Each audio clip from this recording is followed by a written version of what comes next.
lot of them don't want to take the programs. A lot of them don't want to get the help that is necessary. You can't give them a choice.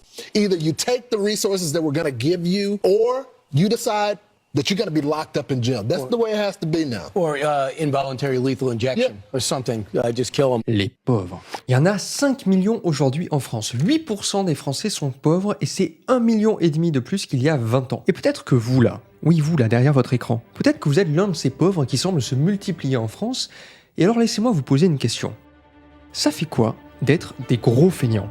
Il y a des gens qui profitent du système, des assistés. Des paresseux ou des profiteurs. Des glandeurs, Des oisifs, les parasites. Il y a des fumistes. Il y a aussi des fraudeurs. C'est quoi ces gens qui foutent rien? C'est quoi ces glandus, ces assistés, ces feignasses? Oui, bon, que les pauvres parasitent notre généreux système social pour vivre comme des assistés, on le savait déjà grâce au travail de journalistes comme Pascal Praud. Je vais vous dire, il y a beaucoup de gens. Le problème, c'est pas qu'ils soient pauvres, c'est que les autres soient riches. Mais est-ce que ça a toujours été le cas ? Eh ben non. Aujourd'hui, on va se demander depuis quand les pauvres sont des feignants. Y en a marre des pauvres. Les pauvres, ils font aucun effort pour devenir riches. Tout commence avec ce bonhomme. Lui, c'est Étienne. Étienne Turquet. Étienne est un marchand italien né en 1495. Il vit à Lyon où il vend du tissu, des épices et du hareng. Mais à ce moment-là, la grande mode à la cour du roi, c'est les vêtements de soie. Le problème, c'est qu'on produit quasiment pas de soie en France. Elle doit être importée d'Italie, ce qui coûte aux nobles un pognon de dingue. Alors, en 1536, Étienne a une idée géniale. Il demande au roi François Ier l'autorisation de, je cite, « ériger en cette ville de Lyon les métiers de faire drap d'or, d'argent et de soie, qui seraient un gros bien pour tout le royaume. » Il promet que le peuple serait ainsi occupé et gagnerait sa vie.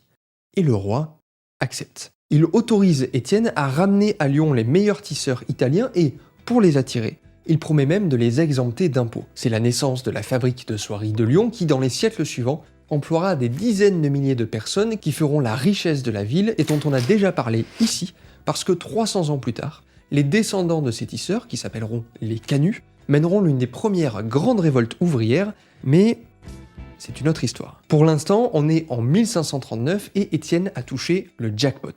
Grâce à ses tisseurs, il est devenu l'un des hommes les plus riches de Lyon. Il paraît même qu'à l'époque, on disait être riche comme Turquet. Sauf que, comme le dit, attention, la Bible, il est plus facile pour un chameau de passer par le trou d'une aiguille que pour un riche d'entrer au royaume des cieux. Et ça, Étienne en a bien conscience. Alors, avec ses nouveaux copains méga tunés, ils vont essayer de se racheter une place au paradis en fondant une institution qu'ils appellent l'aumône générale et dont Étienne devient trésorier. En apparence, le principe est simple. Les directeurs de l'aumône générale, qu'on appelle les recteurs, donnent un peu d'argent et de pain aux pauvres, en échange de quoi ils espèrent pouvoir entrer au royaume des cieux. Et c'est pas une exagération. Dans le système d'avant le capitalisme, qu'on appelle le féodalisme, la religion est centrale.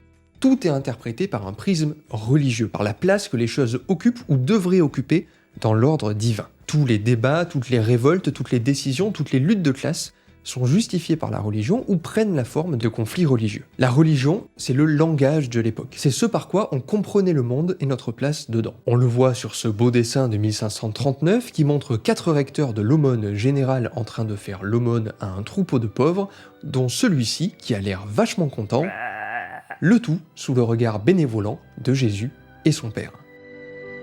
Mais alors, est-ce que les pauvres de cette époque étaient déjà de gros feignants ? Eh bien non. À ce moment-là, les pauvres étaient des gens super cool parce qu'ils étaient associés à la figure du Christ, qui a vécu sa vie terrestre dans le dénuement, entouré de pauvres, et qui s'est identifié à eux.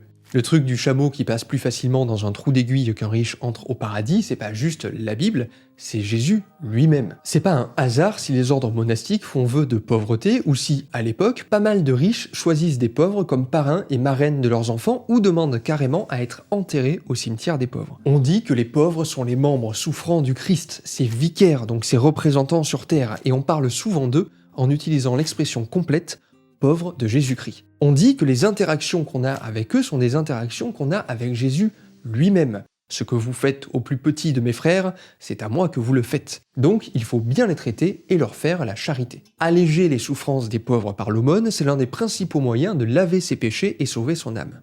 Comme le dit ce poème, écrit par un recteur de l'Aumône générale de Lyon, « À l'homme pauvre qui fait bien, tout lui viendra en abondance, et que tombe en indigence qui méprise un pauvre chrétien.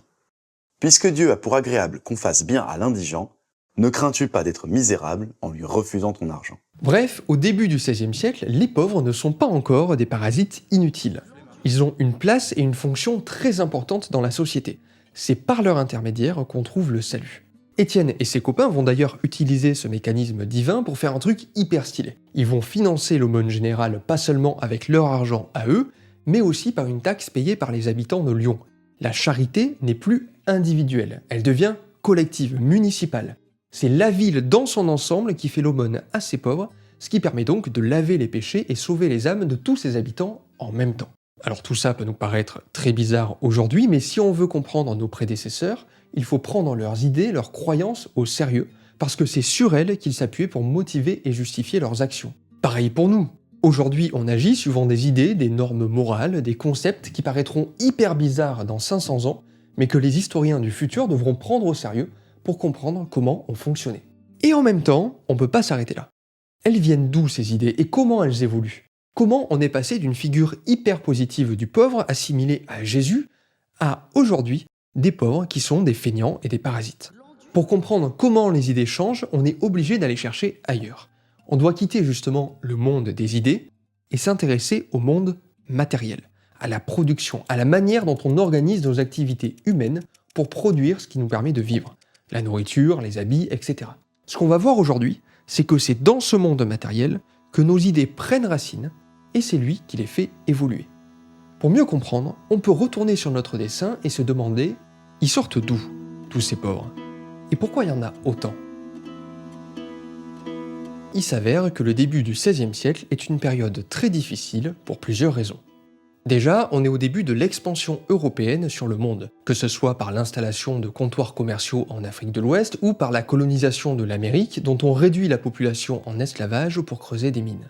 Ça permet aux conquistadors et aux marchands de ramener en Europe énormément d'or et d'argent avec lesquels on frappe énormément de monnaie, ce qui lance une énorme inflation, une augmentation des prix. Sur le XVIe siècle, le prix des denrées alimentaires est multiplié par 7, donc on a de plus en plus de mal à s'acheter à bouffer. En parallèle, on est au début d'un long processus de concentration des terres entre les mains d'un petit groupe de grands propriétaires. Dans toute l'Europe de l'Ouest, un nombre de plus en plus petit de riches achètent de plus en plus de terres, qu'ils vont cultiver par de moins en moins de gens, donc de plus en plus de paysans se font dégager de leurs champs et se retrouvent sans rien pour survivre.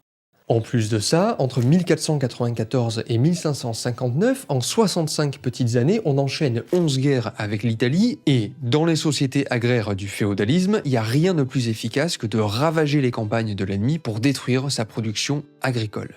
Les armées pillent des villages entiers, y compris souvent ceux de leur propre camp, sans oublier qu'entre chaque guerre, ces soldats sont démobilisés du jour au lendemain, ils se retrouvent sans salaire mais armés, donc ils forment des bandes de brigands qui terrorisent les campagnes.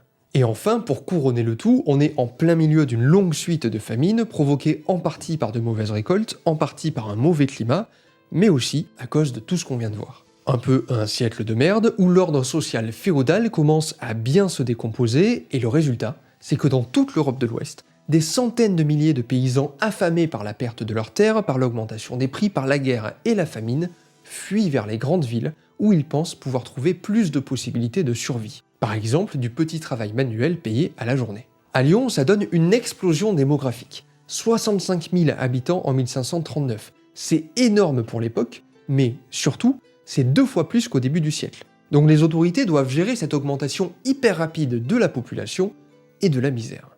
D'autant plus qu'avec la misère viennent les maladies, notamment la peste. On se souvient encore de la grande pandémie d'il y a 2 siècles qui a tué entre 1/3 et la moitié de la population européenne en 5 ans, et on s'en souvient d'autant plus qu'elle s'est pas arrêtée là. Les grandes villes traversent régulièrement des épidémies, par exemple Paris en 1519, 1522 et 1531.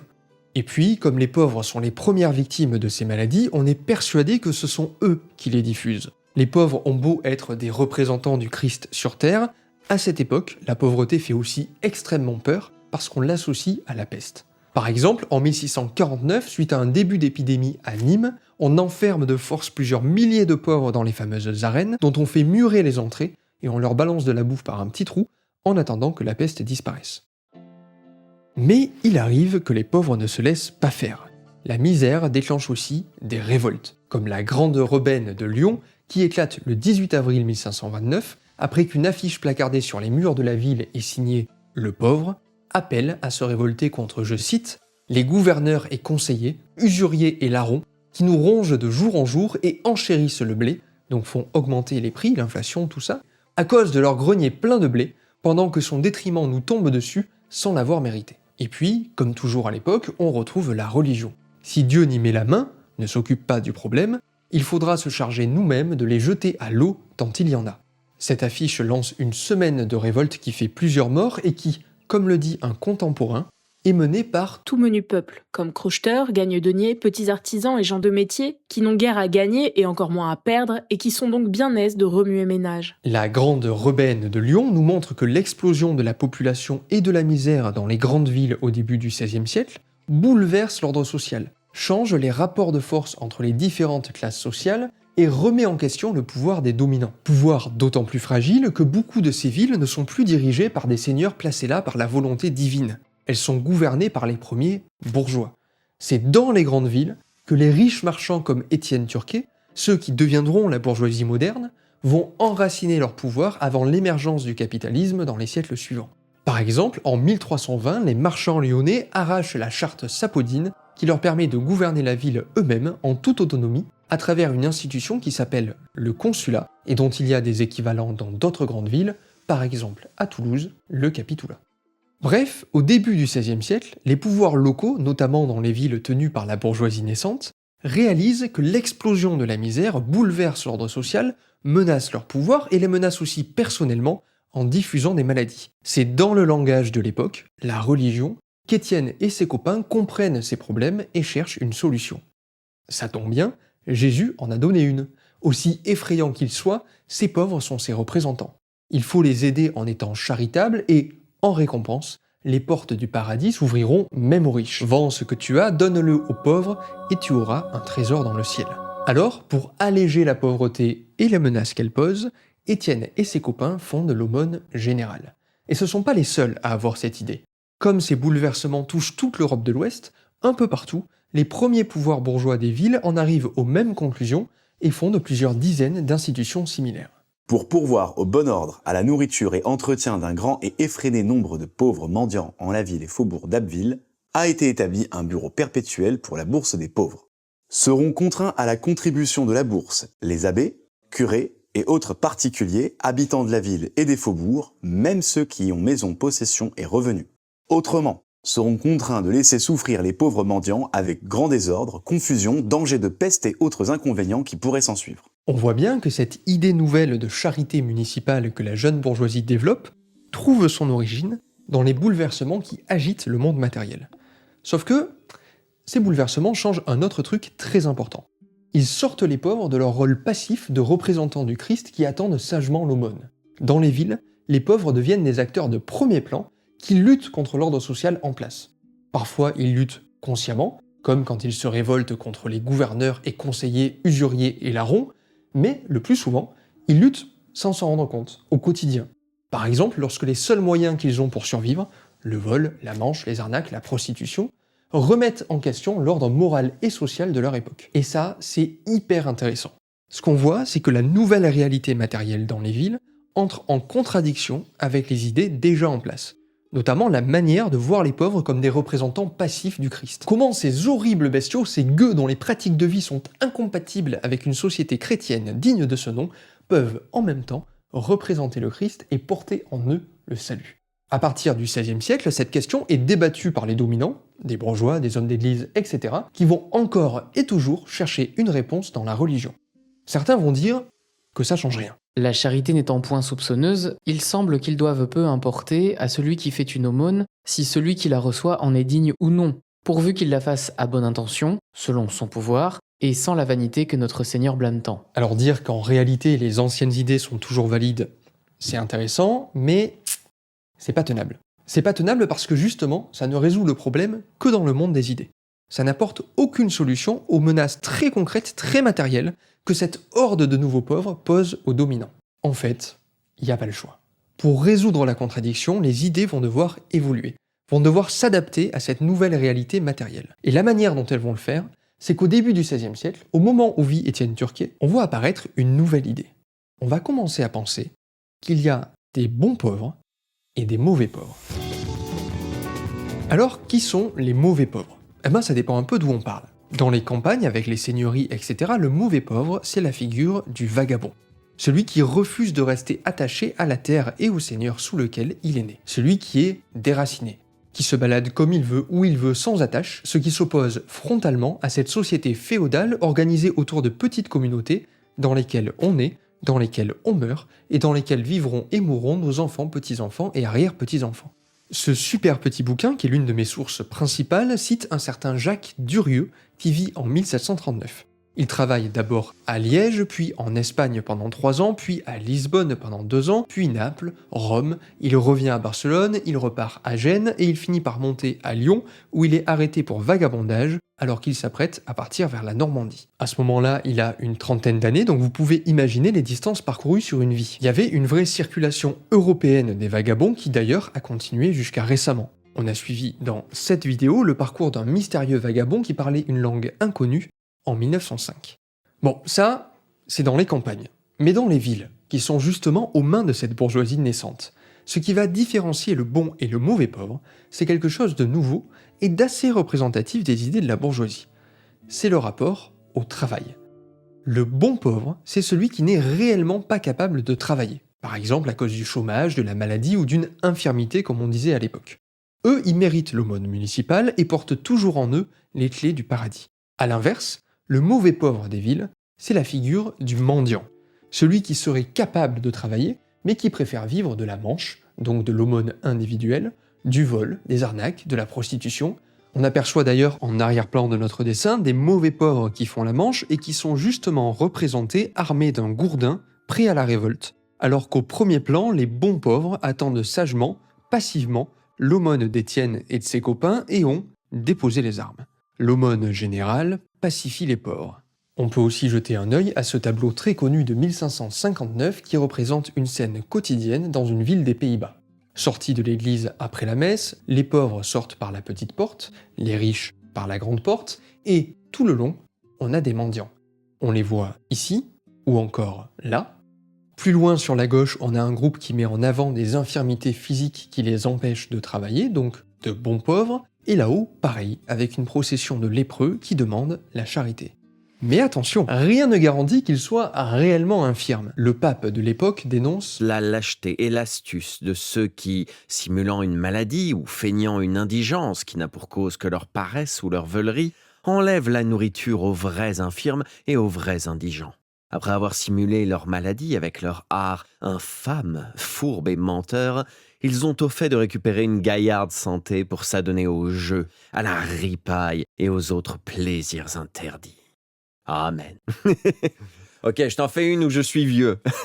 Alors attends, je mets une serviette sur la tête, voilà. Et effectivement, on a de véritables mendiants professionnels qui sont bien organisés, qui se partagent des techniques pour simuler des infirmités et qui ont beaucoup marqué notre imaginaire. Encore aujourd'hui, l'expression « c'est la cour des miracles » est une référence directe au quartier où vivaient les mauvais pauvres qui simulaient des infirmités pour demander la charité et qui, à la nuit tombée, guérissaient comme par miracle. Peut-être connaissez-vous ce rappel qu'on baptise la cour des miracles. Cette différenciation entre bons et mauvais pauvres est, une fois de plus, exprimée dans un langage religieux. On commence à se dire qu'une aumône faite à un mauvais pauvre n'a aucune valeur.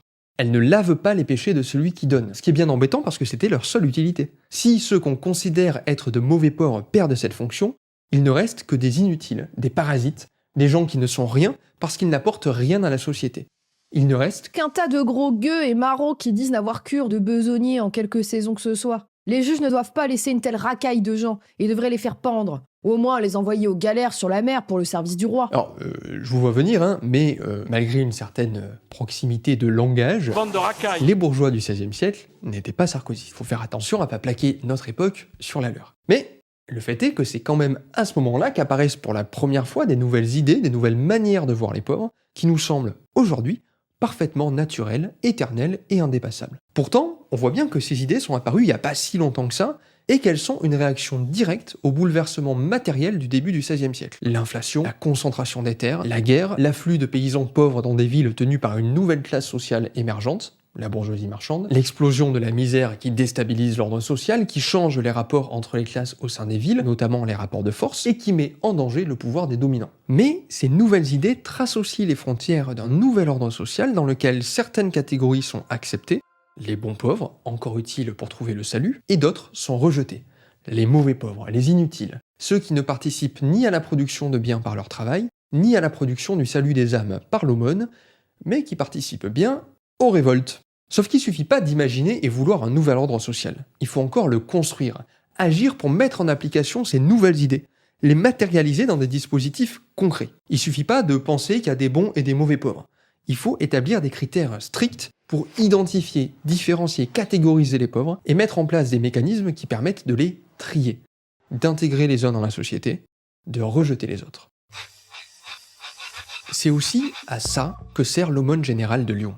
Tous les dimanches, les recteurs s'installent sur le parvis de la basilique Saint-Bonaventure pour distribuer un peu d'argent et de pain. Mais, avant de faire ça, on voit qu'ils consultent un livre. Ce livre contient les noms de tous les bons pauvres de la ville, ceux qui méritent l'aumône. Pour être inscrits dedans, ils ont dû en faire la demande, puis subir un interrogatoire, une enquête de voisinage et des contrôles réguliers pour prouver qu'ils ne sont réellement pas capables de travailler et qu'ils habitent à Lyon depuis plus de 7 ans. Donc que c'est pas de vulgaires paysans qui fuient la misère des campagnes. En 1539, ces bons pauvres représentent 5% des Lyonnais, une personne sur 20, à peu près 3000 personnes. Mais dans les années difficiles, ce chiffre peut monter à 6000, 8000, voire comme en 1596, à 10 000 personnes. Ce sont surtout des infirmes, des vieux qui peuvent plus travailler, énormément de veuves, vu que les revenus des ménages dépendent quasi exclusivement des hommes, donc leur mort implique la misère pour leur épouse, et on a aussi beaucoup de pauvres temporaires, ou en tout cas qui l'espèrent, des petits artisans, des journaliers, des manœuvres qui ne trouvent pas de boulot pour le moment. À noter que c'est précisément de ce genre de situation que les mécanismes de sécurité sociale imposés par le mouvement ouvrier au XXe siècle cherchent à protéger.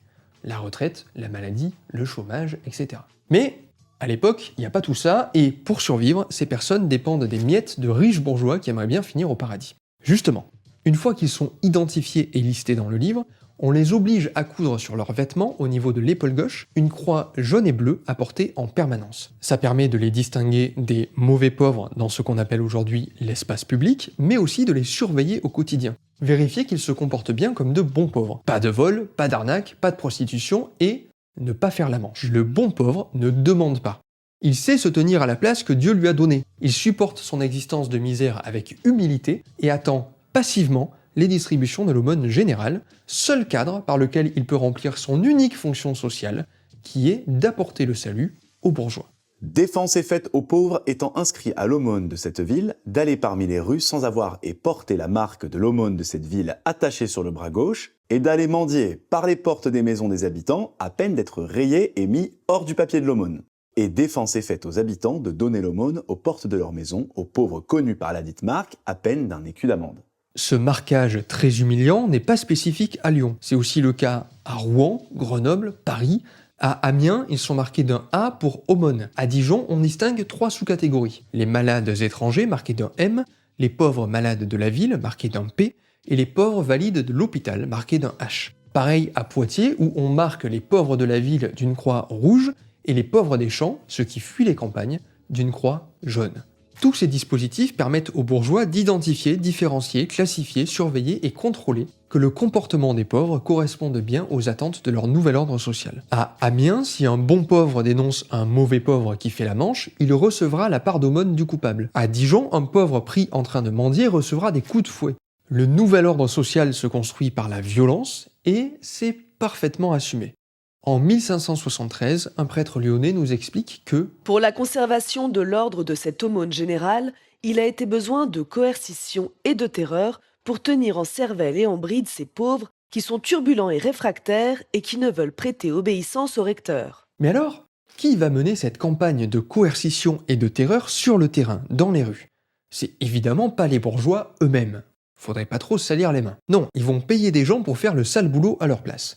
Et ils vont pas chercher bien loin, ils vont payer des pauvres pour taper sur d'autres pauvres. Ces gens, on va les appeler les chasse-gueux ou chasse-coquins. Ce sont ceux qui, sur le dessin, font l'intermédiaire entre les recteurs et les pauvres. Et ils représentent parfaitement les deux faces du nouvel ordre social mis en place par Étienne et ses copains dans les grandes villes d'Europe. D'une main, ils distribuent des pièces et du pain aux bons pauvres, ils allègent les souffrances des représentants du Christ. De l'autre, ils tiennent un bâton, une matraque, qui leur permet de chasser les mauvais pauvres, les gueux, les coquins. Ils identifient, surveillent, contrôlent, frappent, arrêtent et torturent les mauvais pauvres pour le compte des bourgeois. Dans certaines villes, les recteurs leur donnent même des objectifs chiffrés d'arrestation par jour. À Paris, on leur verse une prime à chaque mendiant arrêté. Et si ça vous rappelle quelque chose, c'est normal, ces chasse-coquins sont les ancêtres directs de nos policiers. La police trouve l'une de ses premières fonctions historiques dans la surveillance des pauvres et la répression de ceux identifiés comme mauvais pauvres. Et c'est pas la seule d'ailleurs. On a parlé plutôt des mauvais pauvres des campagnes, les vagabonds. En 1536, donc exactement au même moment, François Ier crée des troupes armées à cheval qui ont pour mission de patrouiller les grands chemins de campagne et d'identifier, contrôler, réprimer les vagabonds. On les appelle la maréchaussée et c'est l'ancêtre direct de nos gendarmes. La gendarmerie trouve l'une de ses racines dans la répression des mauvais pauvres des campagnes, la police dans la répression des mauvais pauvres des villes. Voilà une classe qui se tient sage. Bref, ce qu'on voit là, c'est que l'autre face de la charité municipale qui apparaît au début du XVIe siècle, c'est la mise en place de dispositifs de contrôle et de coercition des pauvres. Les chasse-coquins feront tous les jours un tour par toute la ville. Et s'ils trouvent quelques pauvres demandant l'aumône, ils seront tenus de les mener en la prison de la Tour de la Charité, et là, ils seront détenus au pain et à l'eau, à la discrétion des recteurs. Généralement, les recteurs finissent par les mettre au travail forcé. À Lyon, Paris, Rouen, Troyes ou encore Lille, on utilise ces mauvais pauvres comme main-d'œuvre gratuite, non payée, pour réaliser des travaux publics. Notamment la construction de murailles, qui servent d'ailleurs moins à repousser l'ennemi qu'à fermer physiquement les villes pour mieux en interdire l'accès aux paysans qui fuient la misère des campagnes. On paie des pauvres pour arrêter d'autres pauvres pour construire des barrières anti-pauvres. Par exemple, 23 février 1516, ordonnance du Parlement de Paris pour enfermer les marauds et vagabonds et les mettre en besogne. Donc, au travail forcé. Tous les vagabonds et oisifs qui n'ont pas de maître et ne s'appliquent pas à gagner leur vie, alors qu'ils sont puissants et sains de leurs membres, doivent quitter la ville et ses faubourgs dans les 3 jours sous peine de punition corporelle. Tous les officiers, tant du roi que de la ville, doivent faire prendre ces personnes et les mener à la prison du Châtelet. Ces prisonniers, qui de rien ne servent, doivent être enfermés et mis en subjection. Ils doivent être mis à servir et besogner tant à la réfection des murailles qu'à nettoyer les fosses, les rues et les égouts ou tout autre ouvrage ou besogne publique qu'il est et sera pour l'avenir nécessaire à faire pour la fortification et les profits du bien public de cette ville. Mais en même temps qu'ils mettent en place tous ces dispositifs pour identifier, différencier, catégoriser, trier les bons et les mauvais pauvres, Étienne et ses copains vont se demander pourquoi les pauvres sont pauvres. Et là, ils vont faire une erreur. Au lieu de suivre ce qu'on fait depuis le début, c'est-à-dire chercher des explications dans le monde matériel et ses bouleversements, ils vont rester dans le monde des idées. Ils vont se dire que la pauvreté est un problème moral. Si les mauvais pauvres ne travaillent pas, s'ils mendient, volent, se prostituent, c'est parce qu'ils ne veulent pas travailler. C'est parce qu'ils préfèrent, et même aiment, mendier, voler, se prostituer. C'est parce que ce sont au plus profond de leur être, dans leur essence, des feignants, des flemmards, des paresseux, des oisifs, et l'oisiveté est la mère de tous les vices. Donc forcément, avec une explication pareille, quand ils cherchent une solution définitive à la pauvreté, ils la trouvent dans le monde des idées. Pour éradiquer la pauvreté, il faut corriger la morale des mauvais pauvres pour leur faire aimer le travail. Alors, pour les adultes, malheureusement, c'est trop tard. Il n'y a que le travail forcé. Mais leurs enfants, si on arrivait à mettre la main sur les enfants des pauvres, à l'âge où les idées de fainéantise et d'oisiveté ne les ont pas encore corrompus, on pourrait peut-être les élever dans l'amour du travail, dans la reconnaissance de ses vertus. On pourrait élever de bons travailleurs. En parallèle de la distribution d'argent, l'aumône générale de Lyon va donc récupérer les petits orphelins, les enfants abandonnés par les pauvres trop miséreux pour s'occuper d'eux, sauf évidemment s'ils ont été conçus hors mariage, interdit. Aucun bâtard et illégitime ne peuvent être reçus comme adoptifs, en détestation du péché et du vice de leur naissance, et pour l'exemple de ne pas les mêler avec les légitimes nés en loyal mariage. Pour les premières années de leur vie, Étienne et ses copains envoient ses enfants à la campagne, dans des familles de paysans pauvres que l'aumône générale paie pour s'en occuper, qui deviennent souvent dépendants de ses revenus pour survivre, vu que c'est la galère dans les campagnes, et à qui elle donne une prime s'ils décident de les garder. On cherche à éloigner les pauvres des villes, à les renvoyer dans les campagnes. Les conditions de vie dans ces familles d'accueil sont désastreuses et à peu près la moitié des enfants qu'on y envoie ne survivent pas jusqu'à leur 6e année, qui est l'âge où les recteurs les récupèrent. À partir de là, ils vont, je cite, les élever à la vertu et les dresser pour le travail. Au programme, catéchisme 3 jours par semaine et apprentissage d'un métier du textile le reste du temps. Ils consacrent plus de 10 heures par jour à filer de la soie, du coton et de la laine, sous le regard de gouvernantes, de prêtres et de religieuses. Dès que, parvenus en âge compétent, une dizaine d'années mais parfois aussi jeunes que 6-7 ans, les petites filles sont placées comme domestiques dans les maisons bourgeoises ou mises au travail dans les ateliers d'Étienne et de ses copains. Eh oui. Même chose pour les garçons qui, après avoir été façonnés en travailleurs dociles, finissent apprentis dans ces mêmes ateliers. L'orphelinat de l'aumône abreuve l'industrie de la soie lyonnaise en main-d'œuvre obéissante et bon marché. Par exemple, entre 1740 et 1768, si vous avez vu la vidéo sur les canuts, c'est la période où on commence l'histoire, l'aumône général fait embaucher 496 enfants dans des ateliers de tissage. La révolte des canuts contre les marchands, c'est aussi la révolte de ces orphelins contre leurs éleveurs. Et puis, dans les années difficiles, où elle croule sous les orphelins, l'aumône fait des tirs groupés hors de la ville. Le premier remonte à 1590, lorsqu'elle fait embaucher un groupe de 50 enfants dans une manufacture d'épingles. En 1694, elle propose 300 garçons de 8 à 12 ans à mettre au travail sur des navires et, de temps en temps, l'aumône participe même directement à la création d'entreprises, comme en 1763, où elle investit 5400 livres, la monnaie de l'époque, dans la manufacture de dentelles du marchand Maurice Petitin, et y envoie 73 filles de 6 à 12 ans. Mais, en bon capitaliste, Maurice veut réaliser le plus de profit possible. Alors, c'est simple, il diminue la quantité de nourriture donnée aux enfants, il leur coupe le chauffage, il les fait travailler 14 heures par jour, il les frappe pour qu'elles travaillent plus vite, et 4 ans plus tard, sur ces 73 petites filles, 30 sont mortes d'épuisement et de maladie ou, plus exactement, ont été assassinées, sacrifiées, pour les profits de Monsieur Petitin. C'est assez évident maintenant que derrière les apparences de la charité chrétienne, Étienne Turquet et ses copains mettent en place un système très avancé d'encadrement et d'exploitation de la pauvreté qui leur permet de s'enrichir comme Jaja et de devenir, comme on disait à Lyon, riches comme Turquet. Alors, c'est facile de se dire que toutes ces histoires de salut et de charité n'étaient qu'un prétexte, qu'ils y croient pas vraiment, qu'ils en ont rien à carrer des pauvres, que tout ce qu'ils veulent c'est devenir méga tunés et trôner sur des piles de cadavres d'enfants, et que ce sont donc de mauvaises personnes. C'est d'ailleurs ce que pense un pauvre Lyonnais qui, en 1539, à l'occasion de l'enterrement de Jean Broquin, fondateur et recteur de l'aumône générale en même temps qu'Étienne Turquet, donc probablement l'un des 4 bonhommes représentés sur notre dessin, déclare « Les pauvres peuvent se réjouir car leur ennemi est mort. Les diables prendront ces monseigneurs de l'aumône générale. Aujourd'hui, ils ont attrapé le premier. » Alors, est-ce que les recteurs de l'aumône brûlent en ce moment même en enfer? Probablement. Et ce serait facile de s'arrêter là. Tout ça, c'est des histoires de mauvaises personnes, et comme on est sur une chaîne un peu de gauche, on peut dire que c'est bien la preuve que les riches sont d'affreux méchants. Et en même temps, on a pas mal de documents d'époque qui montrent que beaucoup de recteurs sont pleins de bonnes intentions. D'ailleurs, ils finissent par porter plainte contre Maurice Petitin, et ils feront tout leur possible pour récupérer les petites filles survivantes. Il y avait des recteurs qui investissaient vraiment tout leur temps et leur argent dans l'aumône, il y en avait qui se démenaient pour donner aux enfants une éducation beaucoup plus poussée que la norme de l'époque. On leur apprenait à lire, à écrire, et même, par moments, sur l'impulsion de certains recteurs, à chanter, jouer de la musique. Et il y en avait qui étaient réellement contents, heureux, quand ils apprenaient que des enfants qu'ils avaient élevés avaient fini par se marier, trouver un travail, etc. On a suffisamment de preuves de ça.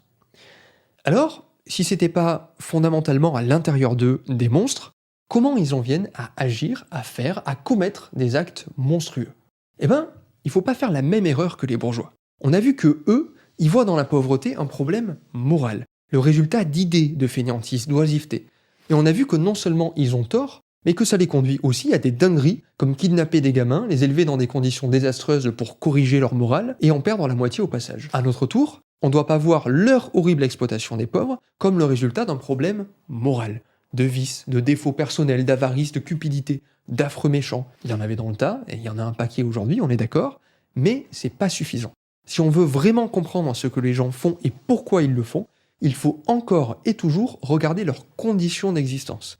La structure matérielle de la société dans laquelle ils vivent, leur place dedans, les rapports sociaux dans lesquels ils sont emportés et qui façonnent leurs idées, donc leurs actes. C'est valable pour les pauvres, mais aussi pour les bourgeois. Et pour faire ça correctement, il faut qu'on parle de quelque chose qui se passe à Lyon au XVIe siècle, qui est là, en arrière-plan depuis le début, mais dont on n'a pas encore bien mesuré l'importance. C'est les tout débuts d'une industrie. Une industrie textile, ou, si on veut être plus précis, une proto-industrie textile.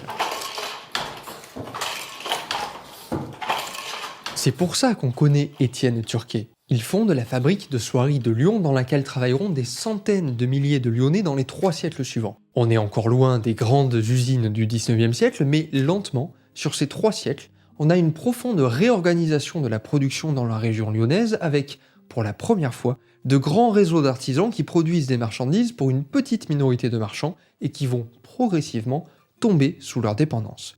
Alors au XVIe siècle, on est qu'au tout début de ce mouvement de transition vers le capitalisme moderne, mais le fait est que les circuits de production qui commencent à se mettre en place dans les villes marchandes ne correspondent déjà plus à de la petite production artisanale indépendante et isolée à destination d'un marché local qui permet de subvenir aux besoins de l'artisan. Non, on commence à avoir de riches marchands comme Étienne qui dominent et dirigent le travail de leurs artisans et qui vendent leurs marchandises dans tout le royaume, souvent même dans d'autres pays d'Europe, avec l'objectif de réaliser un max de profit. Plus tout à fait la même chose. Et ce changement, en donnant au travail, aux activités productives, lucratives, une importance nouvelle dans la réalité matérielle, dans la vie quotidienne, dans les relations sociales, etc., va influencer le monde des idées. C'est ce contexte-là qui explique pourquoi parmi tous les critères possibles pour différencier les bons et les mauvais pauvres, c'est celui du rapport au travail qui s'est imposé.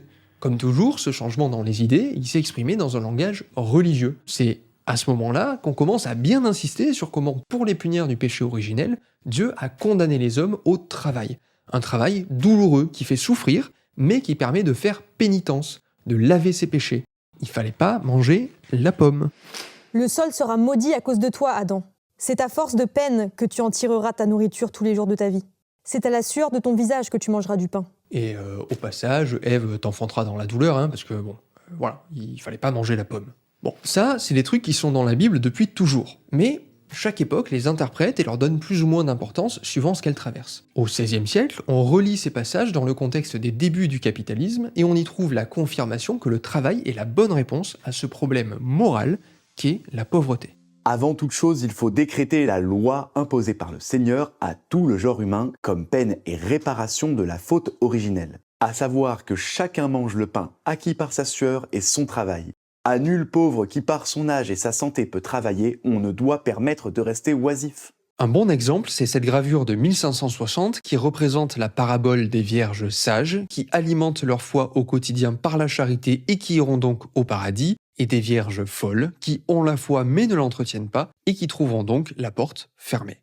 Cette allégorie est vieille comme la Bible, mais ce qui est nouveau au XVIe siècle, c'est qu'on se met à représenter les sages comme alimentant leur foi par le travail et notamment par le tissage de belles marchandises. A l'inverse, au lieu de bosser, les autres préfèrent être oisives, batifolées, danser, des activités bien gentilles mais improductives au regard du capitalisme émergent, donc des activités condamnables. Bref. C'est juste des assistés du système qui veulent profiter du système. Autrement dit, pour leur propre salut et pour leur bonne intégration dans le nouvel ordre bourgeois qui émerge, il faut que les pauvres travaillent. Et que veut dire travailler dans les villes marchandes du XVIe, XVIIe siècle ? Trouver une place dans les nouveaux circuits de production, capitalistes ou pré-capitalistes. Devenir apprenti, puis peut-être l'un de ces artisans qui produisent sous la direction des marchands. Si les recteurs de l'aumône générale apprennent aux enfants des pauvres à être de bons travailleurs dociles, élevés à la vertu et dressés pour le travail, c'est pas uniquement pour leurs intérêts personnels, par cupidité, c'est aussi parce que les changements matériels qu'ils vivent transforment les idées religieuses dont ils ont hérité et les emmènent à penser que c'est la meilleure chose à faire pour les enfants. Les mettre au travail dans leurs ateliers, c'est en faire de bons chrétiens qui ont trouvé leur place dans l'ordre divin. C'est à la sueur de ton visage que tu mangeras du pain. Au contraire, si l'oisiveté est la mère de tous les vices, c'est parce qu'elle revient à rejeter Dieu, à se révolter contre sa condamnation de l'humanité. L'oisif attend que son pain lui tombe entre les mains, comme c'était le cas dans le jardin d'Éden avant le péché originel. Il fallait vraiment pas manger la pomme. Voilà comment la mise en place dans le monde matériel d'un horrible système d'exploitation de la pauvreté qui satisfait les intérêts personnels et les intérêts de classe de la bourgeoisie marchande est parfaitement compatible dans le monde des idées, avec une volonté sincère des individus, des marchands, de lutter contre la pauvreté. Tant mieux pour eux, mais est-ce que c'est aussi compatible avec les idées des pauvres, des travailleuses et des travailleurs? Eh bien non. Au XVIe siècle, on commence à se rendre compte que les nouveaux circuits de production et d'organisation du travail capitaliste qui se mettent doucement en place commencent à sérieusement entrer en contradiction, en tension, avec ce qu'il y avait avant. Les habitudes des artisans, leurs techniques et organisations de travail, leur gestion du temps, les relations qu'ils tissent entre eux, avec leurs clients, etc. Tout ça n'est plus adapté aux exigences des nouveaux circuits de production. On voit bien cette tension entre le neuf et l'ancien dans la manière dont les bourgeois de l'époque se plaignent des travailleurs. À partir du XVIe, XVIIe siècle, on a 1 milliard de documents qui nous disent qu'ils sont trop lents, pas assez productifs, qu'ils respectent pas les horaires, ils viennent quand ils veulent, ils bossent à leur rythme, ils respectent ni les consignes, ni l'autorité du marchand. De vrais Gaulois réfractaires au changement, ou plus exactement, de vrais artisans qui refusent cette réorganisation capitaliste de la production, du travail, des relations sociales, et qui refusent ce qui vient avec, leur transformation en ce qu'on appelle aujourd'hui des ouvriers. Alors au passage, ils vont aussi refuser toutes ces idées de bons et de mauvais pauvres qui méritent ou pas l'aumône. Ça, ce sont les nouvelles idées des dominants, et il va falloir plusieurs siècles de propagande et de violence pour qu'elles se diffusent dans le reste de la société. Justement, revenons à nos dominants. En 1666, le nouvel intendant royal de la généralité de Bourges découvre avec effroi ce qu'il attend sur place. La fainéantise est si grande dans la ville et la campagne. Je ne peux revenir de l'étonnement où m'a mis leur paresse. Et ce ne sera pas une petite affaire que de réduire ces gens-ci à travailler de la bonne manière. Et il a parfaitement raison. Pour résoudre cette contradiction entre le nouveau et l'ancien, il faudra que les marchands forment des travailleurs, une main-d'œuvre qui travaille de la bonne manière. Autrement dit, qui peut être utilisé, consommé par les nouveaux circuits de production. Ça va être ça, le grand projet de la bourgeoisie dans les siècles suivants. Il leur faudra, comme le disaient les recteurs de l'aumône, dresser pour le travail la main-d'œuvre. On comprend mieux maintenant pourquoi ils s'intéressaient autant aux enfants des pauvres. C'est en élevant de bons travailleurs dès l'enfance qu'ils pourront résoudre cette contradiction entre le nouveau et l'ancien. Mais qu'est-ce que ça veut dire concrètement, adapter les travailleuses et travailleurs au circuit de production capitaliste? Il y a 2 grandes adaptations qui sont nécessaires. Déjà, ils doivent être compétents, qualifiés. Il faut des tisseurs sachant tisser et sachant tisser de la bonne manière. Des travailleurs qui peuvent répondre aux nouvelles exigences en termes de rapidité, de charge de travail, de niveau technique, etc. Mais il faut aussi que cette main-d'œuvre soit adaptée aux nouveaux rapports sociaux qui accompagnent cette réorganisation de la production. Notamment les rapports entre les tisseurs et les marchands qui sont plus du tout les mêmes qu'avant. Avant, on avait des artisans indépendants qui vendaient ou non, librement, à des clients. Il faut maintenant des travailleurs qui acceptent l'autorité de leur patron.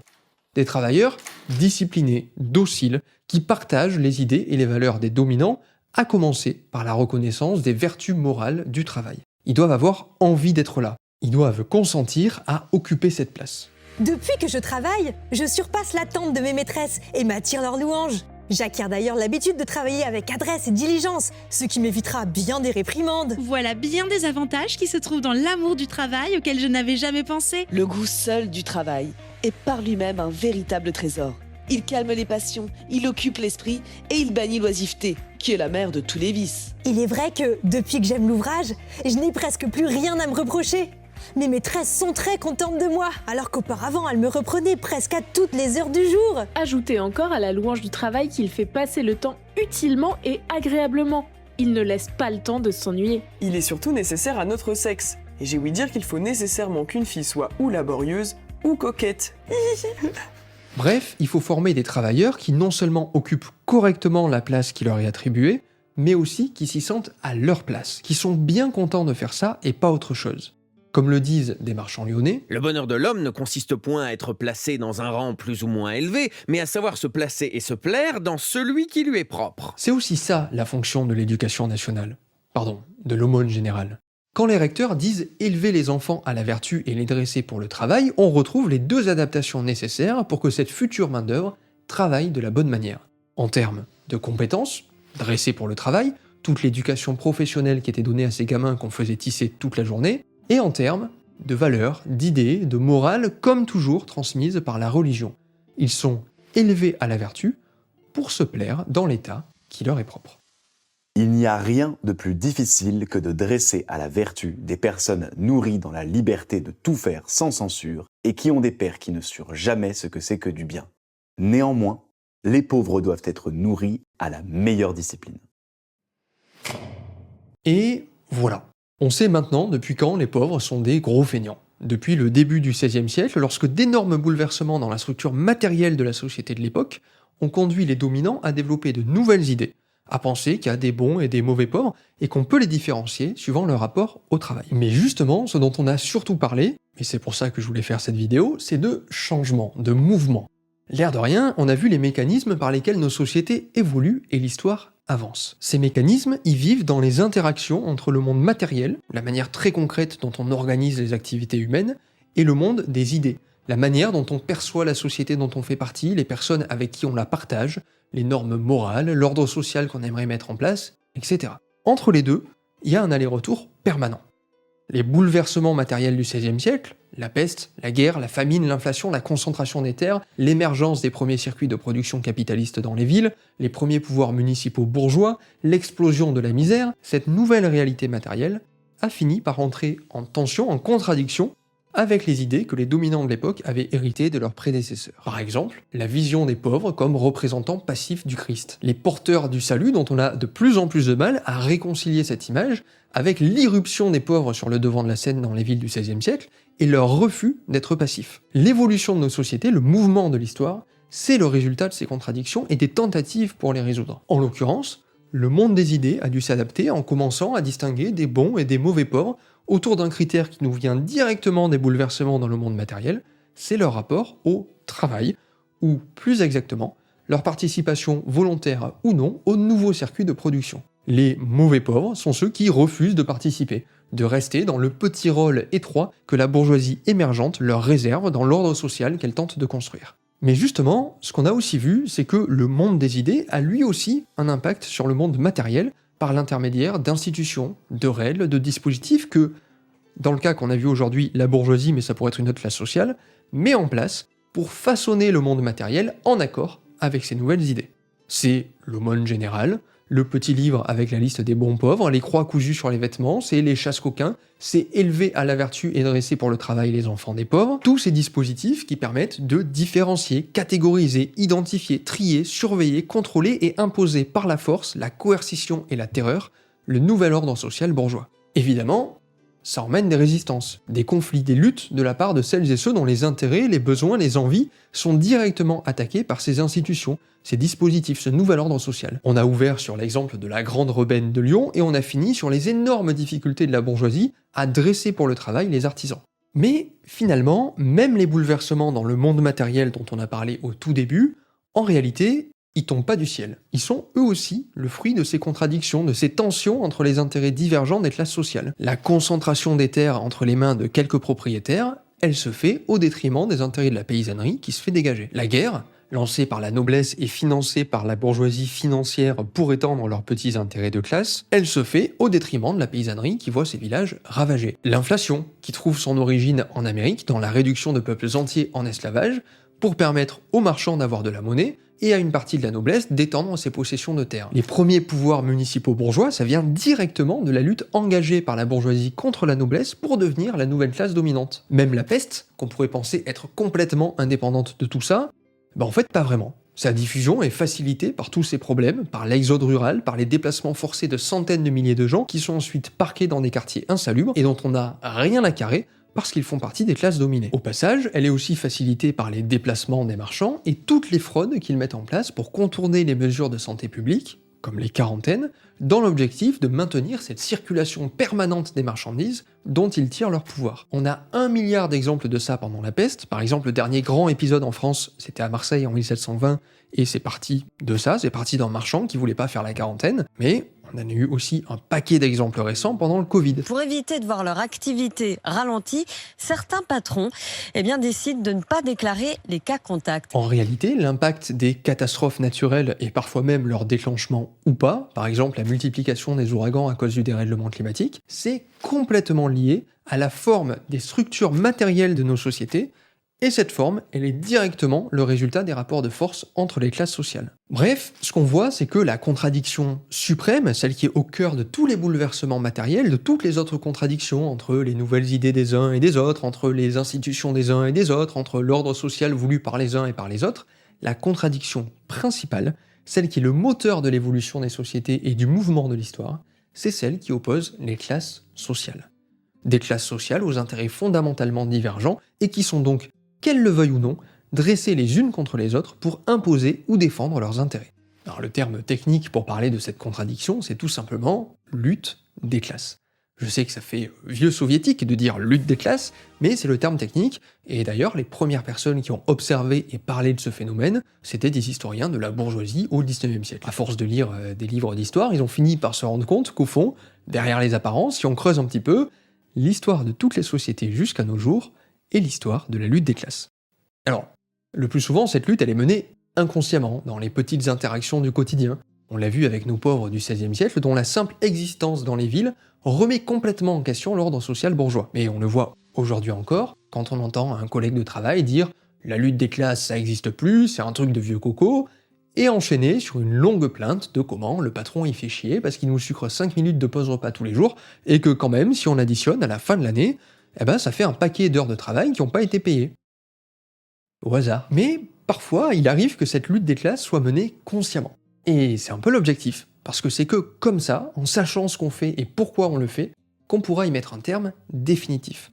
Sortir enfin du point commun à toutes les sociétés jusqu'à nos jours, qu'elles aient été esclavagistes, féodales ou capitalistes, le fait que ce sont des sociétés de classe, avec des classes exploitées par des classes exploiteuses.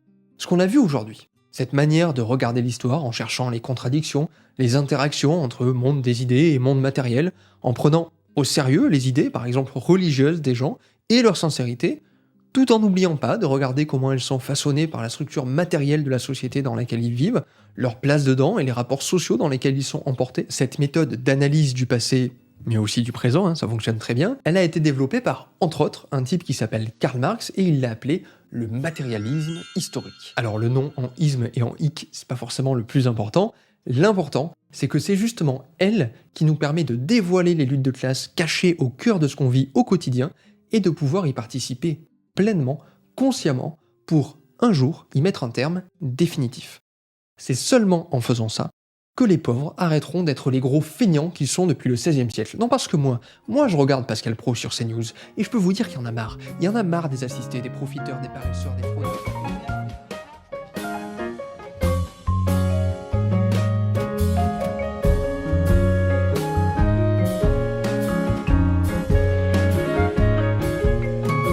Feignasse.